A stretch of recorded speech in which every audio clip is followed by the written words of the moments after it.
Greek architectural যে স্থাপনাগুলো আছে সেখানে ক্লকওয়াইজ এবং অ্যান্টি ক্লকওয়াইজ স্ট্রাকচার ডিজাইন করা আছে, মানে ঘড়ির কাঁটার দিকে ঘূর্ণন এবং ঘড়ির কাঁটার উল্টা দিকে ঘূর্ণন। এই স্ট্রাকচারগুলো তাদের সকল স্থাপনায়, অ্যানশিয়েন্ট স্থাপনাগুলোতে ডিজাইন করা আছে।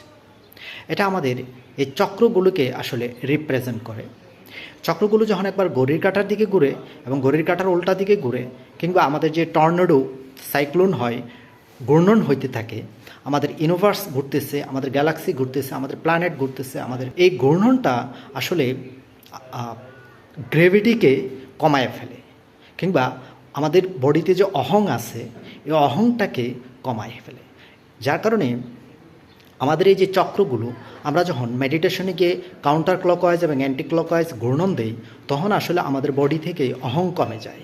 কারণ গবেষণায় দেখা গেছে, আপনি যখন গ্রেভিটেশনাল ফোর্সকে, অভিকর্ষজ বলকে যখন স্পিনিং করানো হয়, তখন গ্রেভিটেশনাল ফোর্স কিন্তু আসলে তার গ্রেভিটি হারিয়ে ফেলে।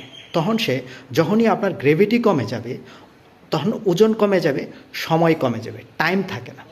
গ্রেভিটি আর টাইম ইকুয়াল। যখনই আপনার বডি থেকে আপনি গ্রেভিটি, অহং কমায় ফেলতে পারবেন, তখন আপনি টাইম জোনে বাস করবেন না, আপনি অলওয়েজই প্রেজেন্ট মোমেন্টে বাস করবেন, আপনি হায়ার ডাইমেনশনের সাথে কানেকশন হবে। তো আসলে আমাদের এই যে বডির চক্রগুলো, এই চক্রগুলো কিন্তু আসলে স্পিনিং হয়। এই স্পিনগুলোকে আপনি যখন মেডিটেশনের মাধ্যমে, ইয়োগার মাধ্যমে স্পিন করাবেন, তখন আসলে আপনার বডিতে অহং কমে যাবে, তখন আপনার নিজেকে হালকা লাগবে, কারণ গ্রেভিটির কারণে আমরা ওজন ফিল করি।